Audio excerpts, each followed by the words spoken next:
Hello everyone, CSR net physical science के आज के इस लेक्चर में हम स्कैटरिंग थ्योरी जो क्वांटम मैकेनिक्स में आता है तो उसमें जो हार्ड स्फीयर स्कैटरिंग है ये आज हम डिस्कस करेंगे। काफ़ी ज़्यादा इंपॉर्टेंट है ये। ओके, सीएसआर नेट में क्वेश्चन इससे पूछा जा चुका है, इवन असिस्टेंट प्रोफेसर के एग्जाम्स में भी क्वेश्चन पूछा जाता है। ठीक है, so the topic will be hard sphere scattering. तो क्या क्या डिस्कस करेंगे इसमें? एक तो क्लासिकल पॉइंट ऑफ व्यू से इसे डिस्कस करने जा रहे हैं और एक क्वांटम पॉइंट ऑफ व्यू से भी हम इसे डिस्कस करेंगे। ठीक है, देखो वीडियो में आगे बढ़ने से पहले अगर आप इस चैनल पर नए हैं तो आप इस चैनल को सब्सक्राइब कर लें। आल्सो आप बेल आइकन को प्रेस करें ताकि आने वाली जो नई वीडियोस हैं इनका नोटिफिकेशन आपको टाइम टू टाइम मिलता रहे। एक बात और मैं बता देता हूं, ये लेक्चर आपके लिए इजी हो जाएगा अगर पहले आपने पार्शियल वेव एनालिसिस किया हुआ है। तो मैंने इस पर लेक्चर अपलोड किया हुआ है, आप इस यूट्यूब चैनल के प्लेलिस्ट में जाकर के एक बार पार्शियल वेव एनालिसिस जरूर देख लें। हाँ, अगर आपको पहले से पता है कैसे क्रॉस सेक्शन फाइंड आउट होता है, क्या क्रॉस सेक्शन का वैल्यू है हमारे पास जो पार्शियल वेव एनालिसिस से आता है, तो फिर हमारे पास ये लेक्चर आपके लिए इजी रहेगा। ठीक है, देखो हार्ड स्फीयर स्कैटरिंग में दो केस बनते हैं, classical point of view, quantum point of view. तो क्लासिकल पॉइंट ऑफ व्यू से हम सबसे पहले कैलकुलेशन करते हैं। किसका calculation? Total scattering cross section का कैलकुलेशन। ठीक है, तो एक हार्ड स्फीयर अज्यूम कीजिए, दिस इज हार्ड स्फीयर जिसका रेडियस हम मान करके चलते हैं कैपिटल आर है। तो ये मेरे पास टारगेट है। टारगेट एक आपने हार्ड स्फीयर कंसीडर कर लिया। इसका मीनिंग है कि कोई भी हमारे पास जो क्लासिकल पार्टिकल है जब इससे टकराएगा तो स्कैटर हो जाएगा। ऐसा नहीं है कि इससे स्कैटर होकर के इसके अंदर चला गया, है ना। तो इसका जो बाउंड्री है वो बहुत हार्ड है, आप ऐसा मान करके चल सकते हैं, इसलिए एक हार्ड स्फीयर है। ठीक है, देखो ये इसका सेंटर है, दिस इज द सेंटर, और मान के चलते हैं कि यहां से कोई पार्टिकल हमारे पास इंसिडेंट करे जिसका मास m है, वेलोसिटी मान के चलता हूं मैं v नोट के इक्वल है। तो इसे हम लोग बोलते हैं इंपैक्ट पैरामीटर, है ना। सेंटर से जो लाइन ज्वाइन की गई है और इंसिडेंट पार्टिकल की इनिशियल वेलोसिटी है, इनके बीच का परपेंडिकुलर डिस्टेंस कहलाता है हमारे पास इंपैक्ट पैरामीटर। करेक्ट है। अच्छा, अभी देखो हमारे पास जैसे इंसिडेंट होगा तो स्कैटरिंग कैसे होगा, मैं उसका एक डायग्राम बनाता हूं। ये ऐसे आएगा, इस प्रकार से आया और क्या हो जाएगा? स्कैटर। तो यहां आने के बाद ये क्या कर जाएगा? स्कैटर, इस डायरेक्शन में। ठीक है, इस डायरेक्शन में क्या कर जाएगा? स्कैटर कर जाएगा। करेक्ट है। इनिशियल वेलोसिटी की डायरेक्शन ये है और स्कैटरिंग की ये डायरेक्शन है, दोनों के बीच का एंगल जो बनेगा this is called angle of scattering. Correct है, this is called angle of scattering. अच्छा, अभी देखो इसमें ना एक नॉर्मल आप लोग बना दो, जैसे ऑप्टिक्स में करते हैं ना, ऑप्टिक्स में ऐसे हमने एक नॉर्मल बना दिया। सही है, एक नॉर्मल हमने ड्रॉ किया। तो ये जो एंगल होगा, इंसिडेंट पार्टिकल ये है, नॉर्मल ये है, तो ये हमारे पास क्या होगा? Angle of incidence. और ये क्या होगा मेरे पास? Angle of reflection. Angle of incidence, angle of reflection मान के चलते हैं दोनों हमारे पास इक्वल होगा by law of reflection. So अगर ये फाई है तो ये भी कितना होगा? फाई के इक्वल। करेक्ट है।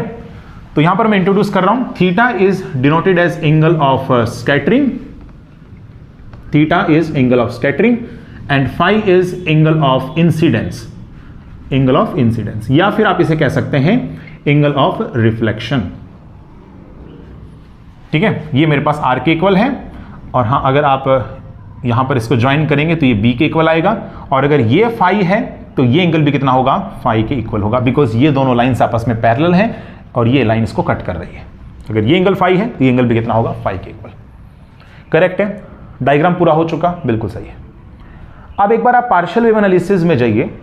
उस लेक्चर में मैंने आपको ये बताया था, टोटल क्रॉस सेक्शन अगर आप फाइंड आउट करना चाहते हैं तो इसका वैल्यू होगा D sigma by D omega into D omega. ये सॉलिड एंगल है बेसिकली। और differential scattering cross section D sigma by D omega, इसको हम लोग कैलकुलेट करते हैं in terms of impact parameter. इसका वैल्यू होता है B upon sine theta and modulus D B upon D theta. मैंने वहां पर बताया था और कहा था कि इसका यूज स्कैटरिंग थ्योरी में होता है, यहां पर इसका यूज है। इवन हार्ड स्फीयर स्कैटरिंग में नहीं, आप अगर रदरफोर्ड स्कैटरिंग कंसीडर करेंगे ना तो वहां पर भी आपको इंपैक्ट पैरामीटर थीटा के टर्म्स में नोन होता है। आप जानते हैं इसका वैल्यू क्या होगा? इसका वैल्यू हमारे पास होता है जेड ई स्क्वायर अपॉन में, ठीक है, यहां पर आ जाएगा 4 pi epsilon naught and then we have E and cot theta by 2। ये मेरे पास रिजल्ट आता है।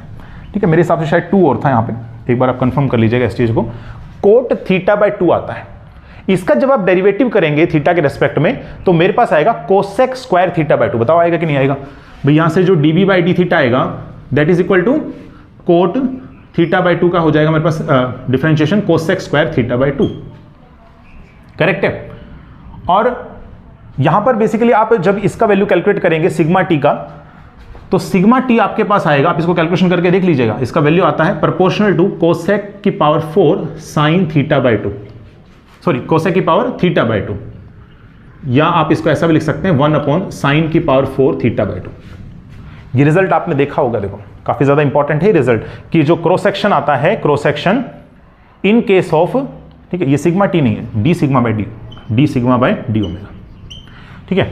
हाँ, तो हमारे पास जो वैल्यू आता है डिफरेंशियल स्कैटरिंग क्रॉस सेक्शन का रदरफोर्ड स्कैटरिंग के केस में, it is proportional, inversely proportional to sine की पावर 4 थीटा बाई 2। काफी ज्यादा इंपॉर्टेंट रिजल्ट है, आप इसे याद रखें, ठीक है। ये आपसे कभी भी पूछ सकता है एग्जाम के अंदर।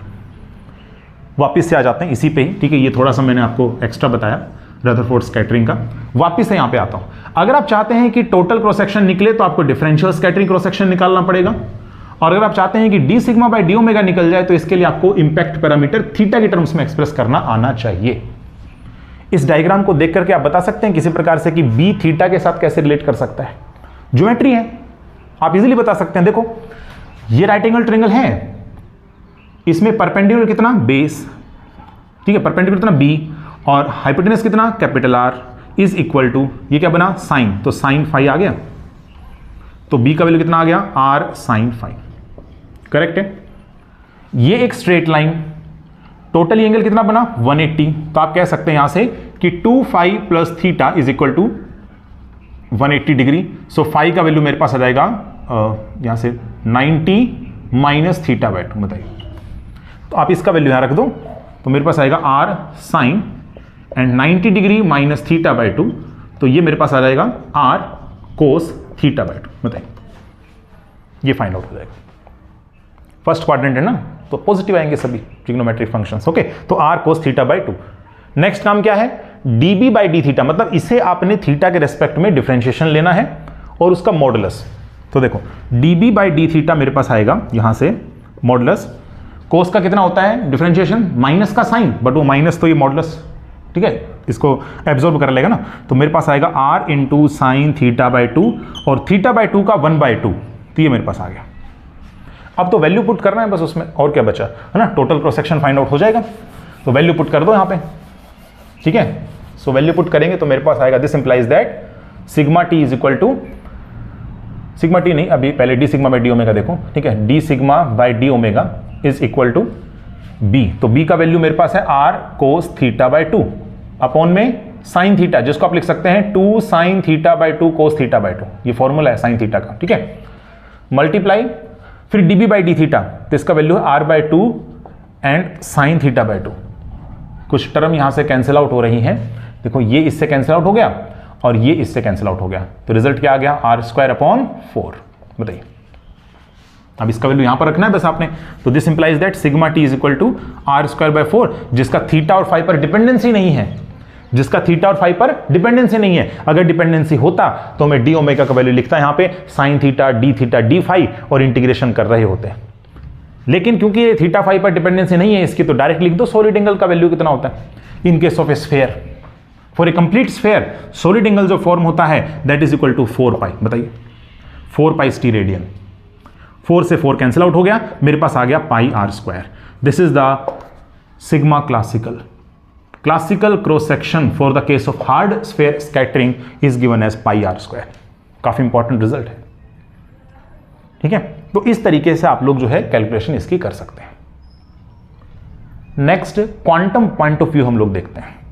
क्लासिकल पॉइंट ऑफ व्यू जो है उससे स्कैटरिंग क्रॉस सेक्शन देखने के बाद अब नेक्स्ट हम लोग डील करते हैं क्वांटम जो है, अगर हार्ड स्फीयर स्कैटरिंग होता है तो हार्ड स्फीयर स्कैटरिंग जो हम लोग स्टडी करेंगे क्वांटम पॉइंट ऑफ व्यू से, तो उसमें आप ये कंसिडर करके चलेंगे कि जो पोटेंशियल है इनसाइड द हार्ड स्फीयर वो कितना है इन्फिनिटी, और जो पोटेंशियल बाहर रहेगा outside that is equal to 0, ठीक है। इसका रेडियस हम लोग कैपिटल आर के इक्वल अज्यूम करके चलते हैं। सो इफ, ठीक है, आप पोटेंशियल ऐसा लिखेंगे, देखो इन्फिनिटी और 0।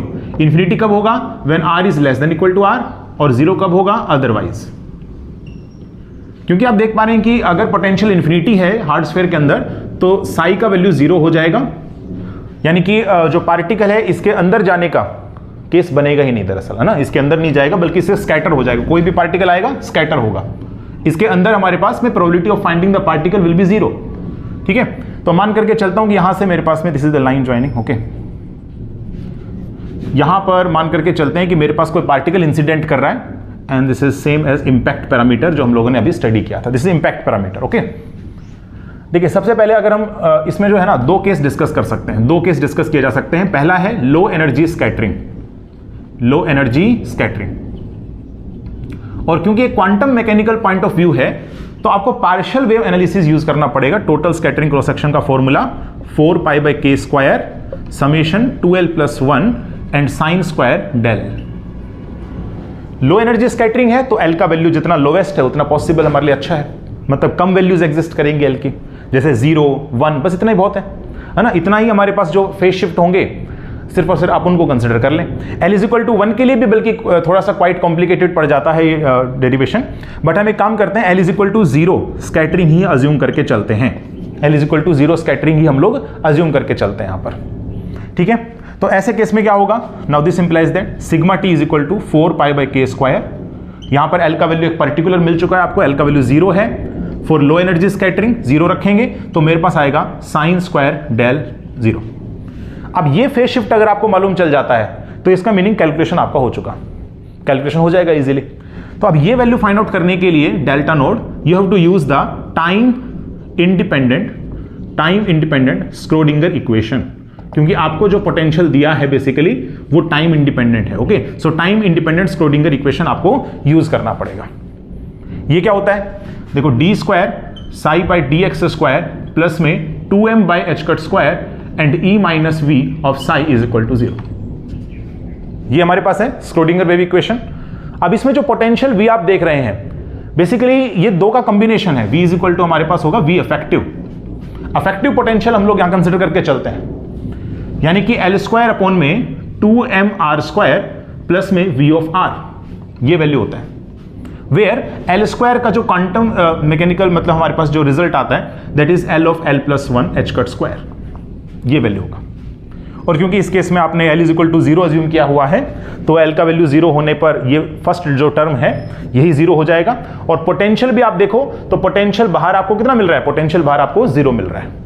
तो कोई भी पार्टिकल अगर मान लीजिए हमारे पास बाहर से ऐसे आने लग रहा है ना, कोई भी पार्टिकल ऐसे आने लग रहा है वो बाहर ही हमारे पास चला जाएगा, क्योंकि अंदर तो पोटेंशियल इन्फिनिटी है। ओके, तो इस केस में क्या हो रहा है, पोटेंशियल आपको 0 दिया हुआ है। एल का वैल्यू लो स्कैटरिंग के केस में 0 मैंने कंसिडर किया, आप L = 1 तक भी अगर कंसिडर करेंगे तो थोड़ा सा कैलकुलेशन जरूर कॉम्प्लिकेटेड पड़ेगी, लेकिन आप वो भी कर सकते हैं। अब ये भी 0 हो गया, ये भी 0 हो गया, सो अफेक्टिव पोटेंशियल 0 हो गया। अब ये इक्वेशन रिड्यूस हो जाएगी, देखो आपको ये इक्वेशन रिड्यूस हो रही है d² ψ/dx² प्लस में 2me/h² एंड ψ = 0। और 2me/h² को हम अज्यूम करके चलते हैं k², तो यहां पर लिख दीजिए k²। ये इक्वेशन जानी मानी है। देखो बेसिकली ये इक्वेशन डिनोट करता है सिंपल हार्मोनिक मोशन को। सिंपल हार्मोनिक मोशन जो है ना सेम वैसी इक्वेशन है, तो इसका सॉल्यूशन आप डायरेक्टली लिख सकते हो। इसका सॉल्यूशन मेरे पास रहेगा ψ = a साइन ऑफ, यहां से हो जाएगा kx माइनस का, ठीक है, kx प्लस डेल नॉट। ठीक है, ये मेरे पास रिजल्ट आएगा। ψ = a sin kx प्लस में delta naught. Delta naught is some phase shift corresponding to this equation जब L का वैल्यू 0 होगा। L का वैल्यू अगर 1 कंसिडर करेंगे तो फिर आपको डेल्टा 1 भी यहां पर कंसिडर करना पड़ेगा। अब अगर आप इस डेल्टा नोट का वैल्यू फाइंड आउट करना चाहते हैं, ठीक है, एक्चुअल में 3 डायमेंशन है ना, स्फीयर का केस लिया तो kr ले लो यहां पे, ठीक है, kr प्लस डेल्टा नोट। अभी अगर हम डेल्टा नोट का वैल्यू मालूम करना चाहते हैं so you have to use the boundary condition. और बाउंड्री कंडीशन इसमें इस प्रकार से है कि अगर हम लोग स्मॉल r का वैल्यू एग्जैक्ट कैपिटल R के इक्वल रख लेते हैं तो वेव फंक्शन 0 है। वेव फंक्शन कितना है, 0 है। तो इसमें देखो आप एक बार, वेव फंक्शन 0 हो जाएगा। This is equal to a sine and then we have k capital R plus delta naught. तो मेरे पास आ रहा है sine of kr plus delta naught is equal to 0, ठीक है, जिसको आप लिख सकते हैं साइन n पाई, है ना। Sine something is equal to 0 मतलब क्या हो गया कि kr plus delta naught is equal to n pi. तो kr plus delta naught is equal to n pi. मुझे तो डेल्टा नोट निकालना था यहां से, ठीक है। सो डेल्टा नोट कितना आएगा यहां पे, know the value of delta naught will be, यहां से देखो एक बार n पाई माइनस का kr, ओके। और ये वैल्यू हमारे पास है लास्ट में यही रिजल्ट आया था। इस वैल्यू में अगर मुझे साइन स्क्वायर डेल नोड मिल जाता है तो हम इजीली फाइंड आउट कर सकते हैं सिग्मा टी का value, total scattering cross section. तो बस यहां से काम करेंगे, साइन डेल्टा नोड मालूम कर लीजिए, so sine of n pi minus k r, और बेसिकली ये एन की वैल्यू पर निर्भर करता है कि इसकी वैल्यू प्लस का साइन के आर आएगा या माइनस का साइन के आर आएगा, तो दोनों केस पॉसिबल हैं। इसका value plus minus sine of k r आ जाएगा, प्लस भी हो सकता है माइनस भी हो सकता है, ठीक है। और क्योंकि हम लोग यहां पर कंसिडर करके चल रहे हैं कि लो एनर्जी स्कैटरिंग है, तो एनर्जी अगर लो होगा तो के का वैल्यू भी लो हो जाएगा, यानी कि वैल्यू बहुत कम है तो साइन के आर एक्चुअल में टेंड कर जाएगा किसको, के आर को। So this is tending two plus minus k are. क्योंकि हमें स्क्वायर चाहिए यहां से, तो साइन स्क्वायर डेल्टा नोड आ जाएगा मेरे पास approximately equals to k square r square. अब ये वैल्यू मुझे मिल चुकी है, बस इसको यहां पर पुट करना है। So now this implies that sigma T is equal to आ जाएगा 4 pi by k square into में के स्क्वायर आर स्क्वायर, और ये कैंसिल आउट हो गया, so 4 pi r square. This was the result. Low energy scattering के case में total जो क्रॉस सेक्शन आएगा इस हार्ड स्फीयर स्कैटरिंग के केस में कितना आ रहा है, 4 पाई आर स्क्वायर। ये बहुत इंपॉर्टेंट रिजल्ट है, ओके ना। तो 4 पाई आर स्क्वायर आप लोग इसको याद रखेंगे, ये हमारे पास कैलकुलेशन आता है। सेकंड जो क्वांटम पॉइंट ऑफ व्यू से आप लोग डिस्कस कर सकते हैं, that was high energy scattering, जिसमें एल की जो वैल्यूज हैं वो आप हाई ऑर्डर की कंसिडर कीजिए इसके अंदर, है ना। एल की वैल्यू कुछ ना कुछ मैक्सिमम भी तो मिलेगी ना, ऐसा थोड़ी ना है कि एल की वैल्यू आप इंफिनिटी तक चले जाओगे, ऐसा नहीं है। देखो एल की वैल्यू लिमिटेड है, एल की वैल्यू कहीं ना कहीं मैक्सिमम वैल्यू है उसके, ठीक है। तो अब ये मैक्सिमम वैल्यू ढूंढना हमारा काम रहेगा। एक बार हमें एल मैक्स मिल जाए तो हाई एनर्जी स्कैटरिंग भी हम इजीली डील कर सकते हैं, है ना। एंगुलर मोमेंटम की हमारे पास जो मैक्सिमम वैल्यू है, ठीक है, इस स्कैटरिंग में वो भी हम लोग अगर मालूम कर लेंगे तो हमारे पास में इजीली जो है कैलकुलेशन हो सकती है हाई एनर्जी केस की भी, ठीक है। So let us find out the value of L maximum. अब हाई एनर्जी स्कैटरिंग में जो है आप जो लो वैल्यूज ऑफ एल की स्कैटरिंग कंसिडर करने लग रहे थे, एल इज इक्वल टू 0 तक ऑर्डर आप लेने लग रहे थे, इस केस में ऐसा नहीं है। High order values of l also contribute to the scattering portion, okay.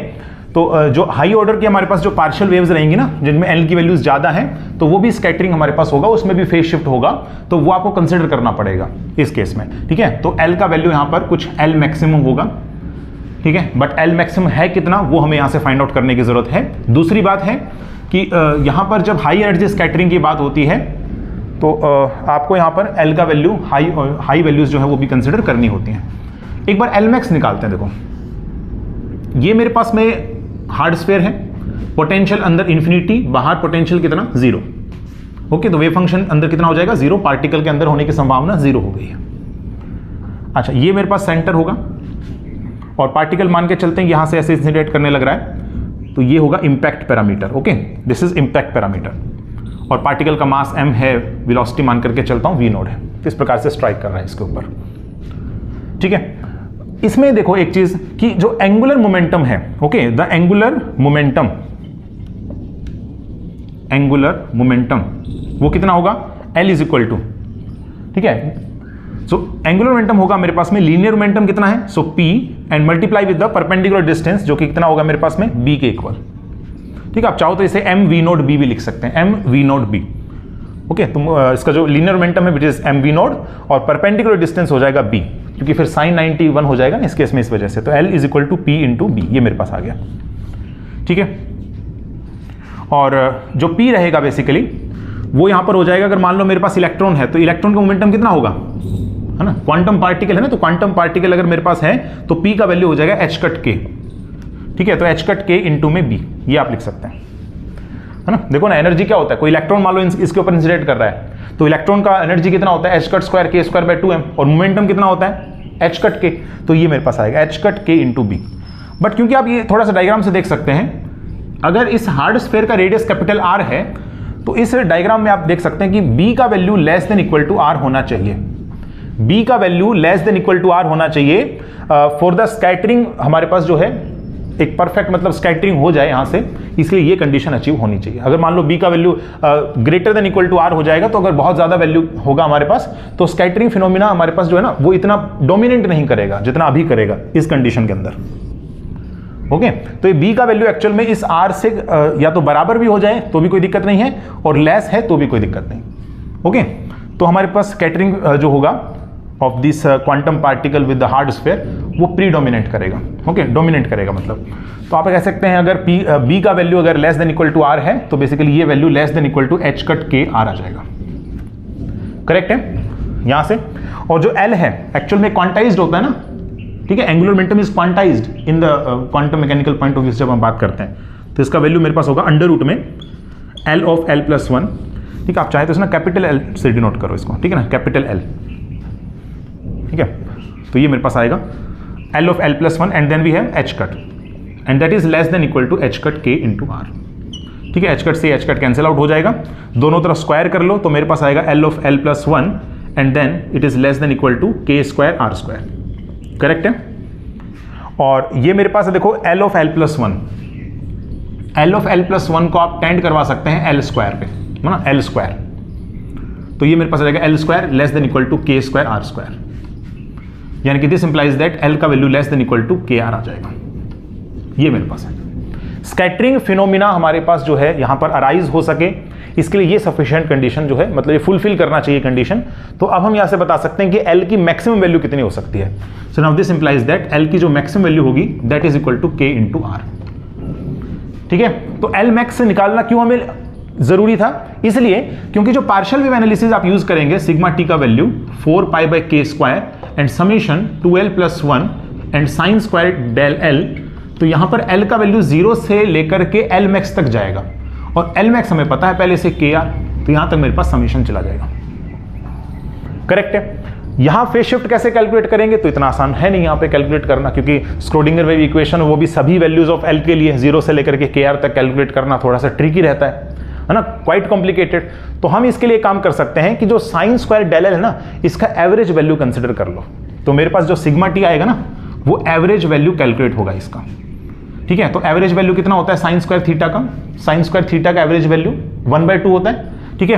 तो यहां पर मेरे पास आएगा 4 pi by k square into में हाफ और यहां पर समेशन चलेगा एल इज इक्वल टू 0 से k r and then we have 2l plus 1, correct है। तो यहां से आएगा देखो 2 पाई बाय के स्क्वायर और आगे देखो समेशन यहां पर चल रहा है 2l प्लस 1 का। अब थोड़ा सा आपको यहां पर सोचना पड़ेगा मैथमेटिक्स है बेसिकली। यहां पे मान के चलिए कि मेरे पास एक नंबर n है, ठीक है, और यहां पर n रन कर रहा है 0 से लेकर के कुछ p तक, तो इसका वैल्यू कितना आएगा, आप जानते हैं इसका वैल्यू कितना होता है, p of p plus 1/2, correct है, ये आपको याद होना चाहिए। अगर हम ये बात करें कि n का वैल्यू 0 से लेकर के p तक जाता है और मेरे पास ये n नहीं है, 1 है मान लो, ठीक है, तो रिजल्ट कितना आएगा, तो मेरे पास रिजल्ट आएगा बेसिकली p प्लस 1, बताइए, तो मेरे पास रिजल्ट क्या आएगा p प्लस 1। तो सेम कहानी यहां पर है, l का जो समेशन आप कर रहे हैं 0 से के आर तक तो ये रिजल्ट मिलेगा, और 1 का समेशन जो आप करेंगे l इज इक्वल टू 0 से के आर तो ये आएगा p प्लस 1, ठीक है। देखो n इज इक्वल टू 1 से स्टार्ट होता है ना अगर p तक, फिर हमारे पास p वैल्यू आता है इसका, टोटल सम इज p, लेकिन क्योंकि n इज इक्वल टू 0 भी इंक्लूड है तो p प्लस 1 आएगा। अब यहां पर जो है ना समेशन देखो एक बार, 2 तो कांस्टेंट है, l के ऊपर जो समेशन लगा हुआ है वो कुछ ऐसा सिचुएशन है, बस p की जगह पर क्या यूज किया हुआ है के आर, p की जगह पर के आर, तो के आर पुट कर देंगे तो मेरे पास आएगा देखो के are of k are plus 1 divided by 2, ठीक है, एंड प्लस में फिर 1 का समेशन चल रहा है, तो 1 का समेशन होता है p प्लस 1, तो p का वैल्यू के आर है तो के आर प्लस 1 हो जाएगा, करेक्ट है। ये 2 से ये 2 कैंसिल आउट, 2 से 2 हमारे पास क्या हो जाएगा, कैंसिल आउट हो जाएगा। चलिए आगे देखते हैं, देखो इसको सोल्व करेंगे। नाउ सिग्मा टी एवरेज, ठीक है, हाई एनर्जी स्कैटरिंग में हम लोग average cross section find out करेंगे, क्योंकि हमें डेल्टा एल नहीं मालूम, यहां से delta L Schrödinger wave equation से कैलकुलेशन होगा ये हमें मालूम है, लेकिन इसका कैलकुलेशन बहुत कॉम्प्लिकेटेड है, अवॉइड करने के लिए एवरेज वैल्यू कंसिडर किया गया है। तो इसका वैल्यू कितना आएगा देखो 2 पाई बाय के स्क्वायर, ठीक है, एंड देन वी हैव यहां से मेरे पास आ जाएगा, देखो इसको आप मल्टीप्लाई कर दो तो के आर का होल स्क्वायर प्लस में 1 एंड प्लस में आ जाएगा 2 के आर, बताइए, करेक्ट है। और इसको आप कैसे लिख सकते हैं, देखो ना ये यहां से आया, ठीक है ना, के आर का होल स्क्वायर प्लस में के आर प्लस 1 ये बनेगा, और इसको आप लिख सकते हैं के आर प्लस 1 का होल स्क्वायर। क्योंकि आपने हाई एनर्जी स्कैटरिंग कंसिडर किया है तो के का जो वैल्यू है एक्चुअल में वो एनर्जी पर निर्भर करता है, तो के आर का वैल्यू तो बहुत हाई है 1 के मुकाबले, बिकॉज एनर्जी इज हाई। ठीक है, तो इस केस में जो 1 है ना, इसको आप नेग्लेक्ट कर सकते हो। So it is almost tending to k r का होल स्क्वायर। बताइए, ठीक है। So sigma t average value is equal to 2 pi by k square multiply by k square r square. K square से k square cancel out, the result would be 2 pi r square. ये मेरे पास result आ रहा है, correct है। तो ये हमारे पास था हार्ड स्फीयर स्कैटरिंग। जो रिजल्ट्स हमारे पास आ रहे हैं वो आपको याद होने चाहिए। ठीक है, रिजल्ट क्या आया देखो, क्लासिकल क्वांटम। क्लासिकल में result sigma T is equal to pi r square. ठीक है, क्वांटम में 2 रिजल्ट आए हैं। Sigma t low energy scattering के लिए मेरे पास आया है 4 पाई आर स्क्वायर, और हाई एनर्जी स्कैटरिंग के लिए मेरे पास आया है एवरेज वैल्यू कैलकुलेट होकर के 2 पाई आर स्क्वायर। तो ये रिजल्ट आपका पूछा जाता है एग्जाम्स के अंदर, चाहे फिर वो कोई असिस्टेंट प्रोफेसर का एग्जाम है, ठीक है, या फिर हमारे पास CSIR नेट में भी इससे क्वेश्चन पूछा गया है। तो आप ध्यान रखेंगे हार्ड स्फीयर के ये कैलकुलेशंस आप लोगों के लिए काफी ज्यादा इंपॉर्टेंट बन जाते हैं। सो अगर आपको आज का लेक्चर अच्छा लगा तो आप इसे लाइक कीजिए, कमेंट कीजिए, शेयर कीजिए और चैनल को सब्सक्राइब करना ना भूलें। मिलते हैं नेक्स्ट लेक्चर में। Thank you.